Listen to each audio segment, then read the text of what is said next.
Is the DCA grinder fit for work? We're going to find out. This is the DCA tool company, and the model number on this 4.5-inch angle grinder is the ADS M06-115, which is the size, I think 115 millimeter, which is 4.5 inches. Let's go ahead, dive in, take a closer look, and then, of course, we're going to use it and find out what we think about it. Now, this is a newer tool brand that is trying to get into the market, and this is their 4.5-inch angle grinder, and you're seeing it as we are seeing it here. So obviously nylon bag with a strap. And here is how it comes. Looks decent so far. Let's check it out. Looks like one battery. Yeah, one battery. Some consumables, flap disc, grinding disc, auxiliary handle, spanner wrench, 20-volt battery, charged even. You have to hold the button to see the charge. Not too bad. And a charger. Let's see how fast of a charger we have here. 120 volts, 20 volts at 2 amps. So output is 20 volts at 2 amps, so 20 times 2, 40. So we're looking at 40 watts output, 40 watt hours output. So basically, if we have 20 times 4, that's 4 amp hours, so 20 times 4, that gives us 80. So at a 40 watt output, that means it's going to take us 2 hours to charge this from dead to fully charged. And here's the body of the grinder. Slide switch. Looks like a spindle lock there. Spanner nut. Ooh, a lot of grease, a lot of oil. Guess that's good.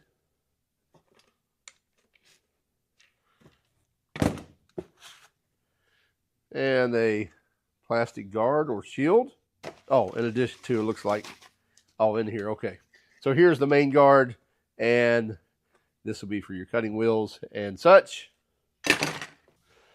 Looks like our handle will go in either the right or left side. There's not a third one for the top. Sometimes you'll see that on grinders, but anyway, and looks like some type of anti-vibration built into the handle there as well. We'll put that on later. With the kit, looks like we've got 2 grinding discs, typical iron oxide grinding discs, 2 cutting discs, and a couple of flap discs, both 60 grit. Polishing. Don't do any polishing with that. And then spanner wrench. So let's get the guard on here. So typical guard, just kind of fold out, tighten up by turning it or turning with the Phillips screw there. Probably have to get the spanner off, so we'll push our spindle lock and get that off.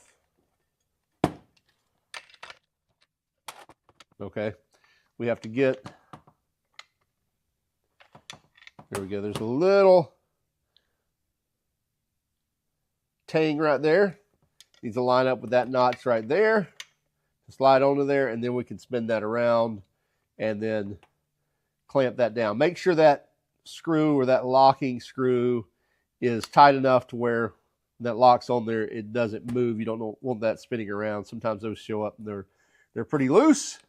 Anyway, and this is basically the backing nut there. It's going to line up and index with those 2 flat spots on the spindle. Very important there. Don't miss that one.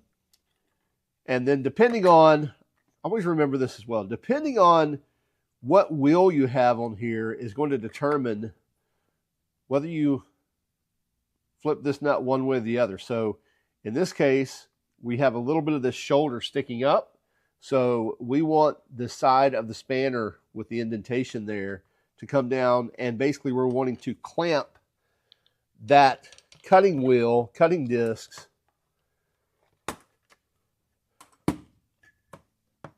in between the spanner nut and the backing plate. So Don't put this one forward where it's just going to spin freely, and I can show you what I'm talking about here. And don't laugh, because I've seen it plenty of times.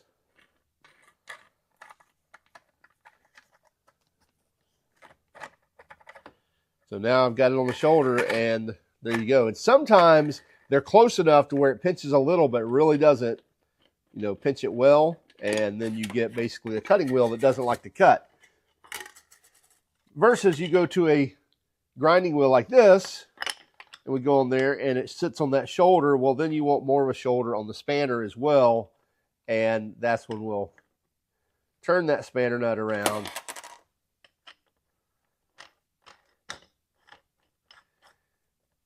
And it will still engage and still give a clamping force on that, but providing even more support, if you will, on that disc. So we'll take our spanner wrench, tighten that down, and then it's providing that clamping on there, but also providing those two different shoulders for better bracing on that wheel. So depending on what wheel you're using is going to determine which way you turn that spanner nut. So just understand that. That's on most grinders, by the way.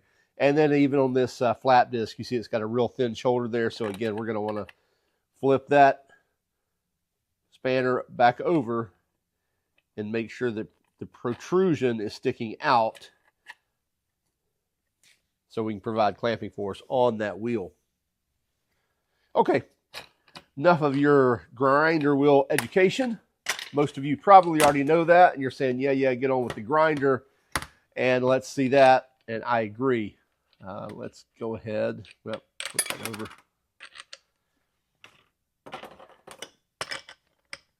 Go ahead and get a wheel on here. And for your sanity, I'll use the spanner wrench. I don't ever use a spanner wrench. Rarely, I shouldn't say ever. And I'll show you that trick here in a few moments. Okay, got a wheel on. Yeah, let's not put that on just yet. Got our battery. Look at the other end. And let's take a closer look at the grinder here. I believe it's like a max 8,000 RPM or something like that. Pretty typical on your 4.5-inch angle grinders. Again, no paddle switch here, no different speeds. This is a on-off grinder. So slide it forward, locks in on the on position, and then to turn that off. Remember that. Don't try to pull this back when you want to turn it off. Just hit the back. And it's going to automatically slide back, spring-loaded. So slide switch grinder, that's fine. I like a paddle. Others like, I would say most probably like these slide switches. And I get it, but I just kind of like a paddle trigger. But anyway, so slide switch works great. You'll also have some stainless mesh. Looks like stainless anyway. Protectors here that they do pop off, so you can blow those off. So those will fill up with crud rather quickly, depending on how much grinding you're doing, especially when it comes to iron stuff, because it'll rust in there. But you can take those off and blow them out on both of them. I would assume the air travel is probably coming in this way, traveling up through the motor and the electronics and everything else, and then exiting up here. We'll test that here in a few moments, and then dispersing that hot air out these. And a lot of times they say that it somehow cools the surface area. I doubt that's happening at all. But the bottom line is your air's entering here, traveling through the tool, cooling your electronics and your batteries. And by the way, brushless motor on this as well. But let's throw a battery on here. Okay, locks into place. Pretty good, pretty secure. Not much wobble there at all. Easy to slide off by pushing the button. I will say, not too shabby at all.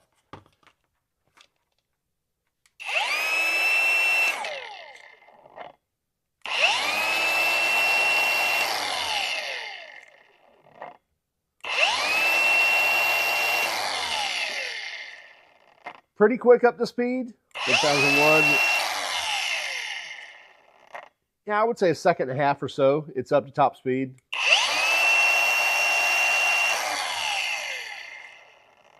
So not bad there, but let's see if we can't get this thing to bog or see what we think about it. All right, we've got some 3/8 thick steel chalked up here or clamped up here on the table.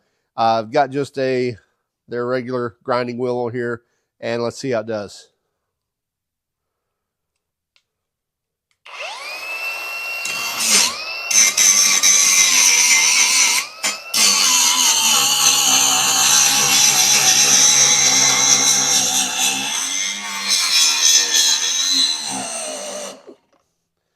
So yes, I can stop it,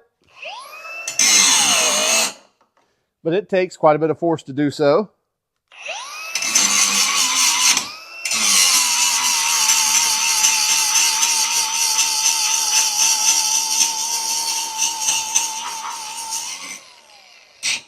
This is probably much thicker steel than typically you'd use for your 4.5-inch grinder. I mean, from time to time you may do that, but if you're working with this thick of stuff, you're probably using a lot larger wheel on this and a lot larger grinder. But will it do this? Sure.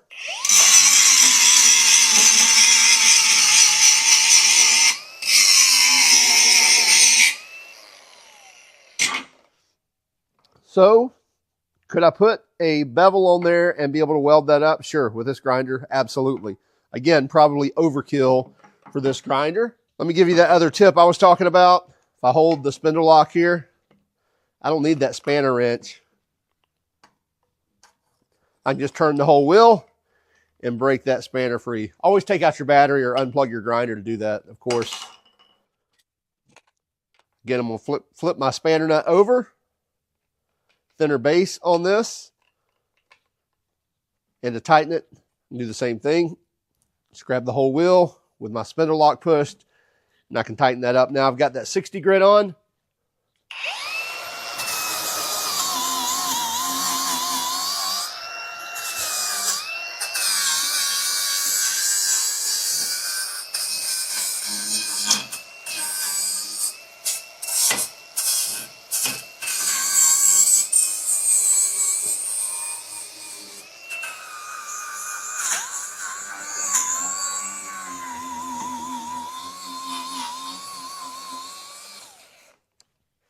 Again, could I stop it with this? Sure.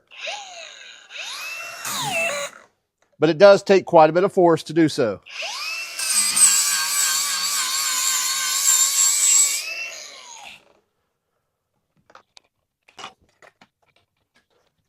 Now I've got our cutoff wheel on.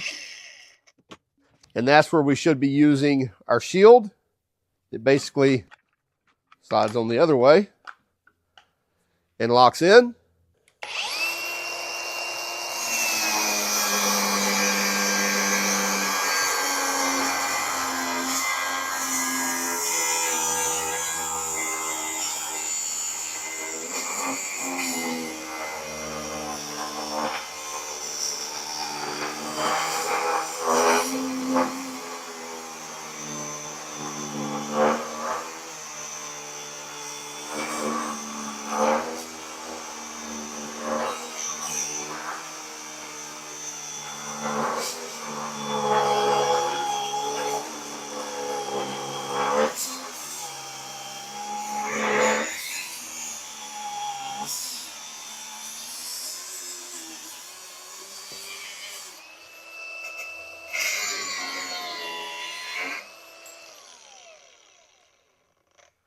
So definitely cuts it a little slower on the cut, obviously bogging it down a little bit. But again, cutting probably thicker stuff than you'd be typically using with a 4.5-inch cutoff wheel, but it will cut through that. But your typical 1-inch square tubing, your angle iron, things like that.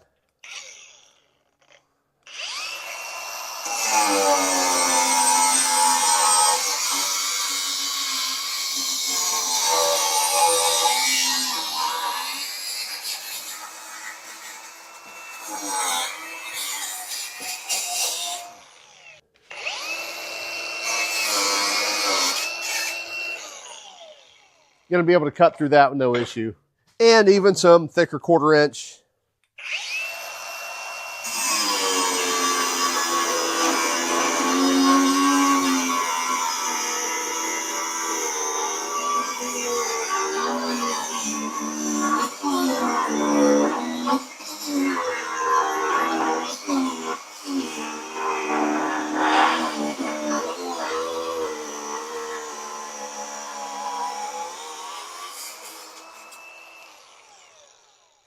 again, just so you know, when it comes to cutting steel with a zip wheel, a really good zip wheel makes all the difference in the world and make your grinder really shine. So anyway, not too bad for the DCA. Now, is the metal worker or the welder going to reach for this grinder as their go-to grinder? No, probably not. However, it's going to be a great fit for that body guy who's doing, you know, cutting, grinding, welding, those sorts of things, doing some, you know, metal work from time to time. It's a great and handy grinder to be able to accomplish those kind of single tasks and do anything that doesn't require a lot of horsepower, if you will. If you're going into, you know, 5/16 inch thick steel, something thicker than 1/4 inch, and you're having to grind bevels in that all the time, this is not the grinder for that, and that's kind of obvious. But again, from cutting metal to polishing or having to actually, you know, grind surface grind areas and things like that with a flat disc, this is a good and handy grinder, again, as long as the job is not too big. Now, the work you saw us do on screen took about half the battery on that. Now, cutting that 3/8 inch thick steel did a lot of that, and that's always going to drain a battery quite extensively when you actually have surface area, large surface area, actually pinching on that cutting wheel as you're cutting through. That's creating a lot of drag and depleting a lot of battery power. But just wanted to share with you everything we did. Again, it looks like we've drained about half of the battery for that. Here's the key on this one. You're looking at like $70, not like $70. It's $69.99 on Amazon with this whole kit, with the grinding wheels, the battery, the charger, the bag, the handle, all of that, all in your $70. So the fact that you can find it on Amazon for $70 might be a great choice for you. So check it out. We'll have a link in the description. Also, keep track of us on Instagram, Facebook, Twitter, and even TikTok. And if you don't mind, hit that like and subscribe button if you haven't done so already. And by all means, if you hated our video, well, give us a thumbs down. But let us know in the comments why. Have a great day. Keep smiling.